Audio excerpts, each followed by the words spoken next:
নতুন, আমি মাঝে মাঝে ভাবি যে এই লোকটা তো ছোটবেলাকার বন্ধু। তুই বুঝতে পারিসনি যে লোকটা এতটা বড় প্রতারক, ঠগ?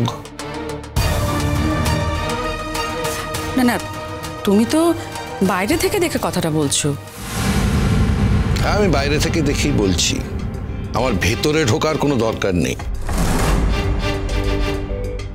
আমি বাইরে থেকে দেখেই যা বোঝার বুঝেছি আর কি, ঘটনা প্রবাহ দেখে।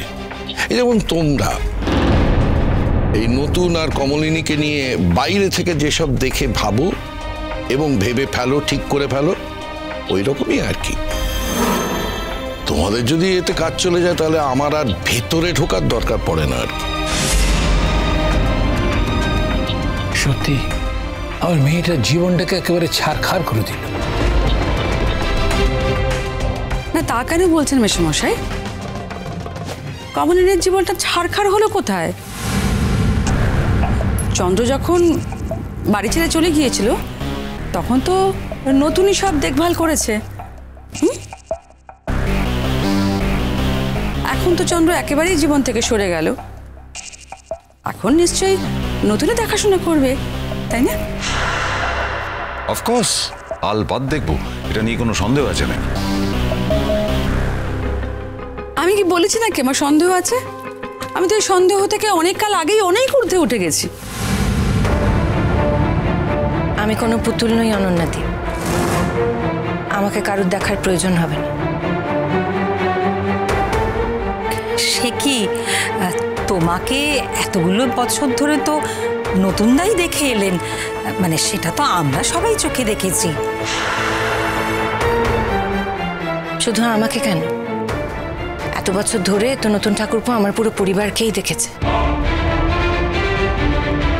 কিন্তু তার মানে এই নয় এখন আমি একা হয়ে গেছি বলে আমার নিজের দায়িত্ব আমি নতুন ঠাকুরপোর উপর চাপিয়ে দেবো। এত বড় বোঝাও আমি তার উপর চাপিয়ে দেব না।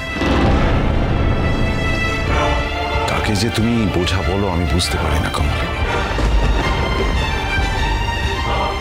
আসলে কি জানো তো, কিছু কিছু বোঝা থাকে না, হালকা পালকের মতন হয়ে যায়।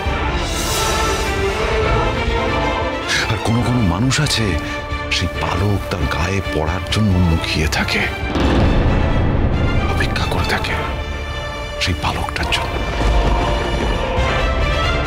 কে রে মিঠি, চুপচাপ দাঁড়িয়ে আছিস?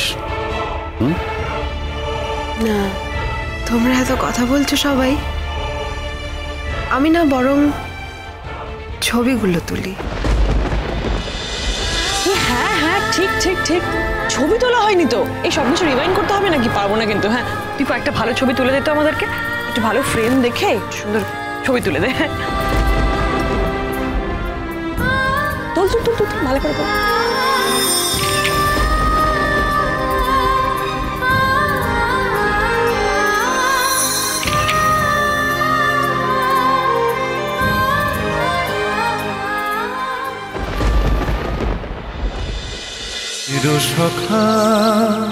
চিরসখা সোম থেকে রবি প্রতিদিন রাত ৯টায় স্টার জলসায় ও জিও হটস্টারে।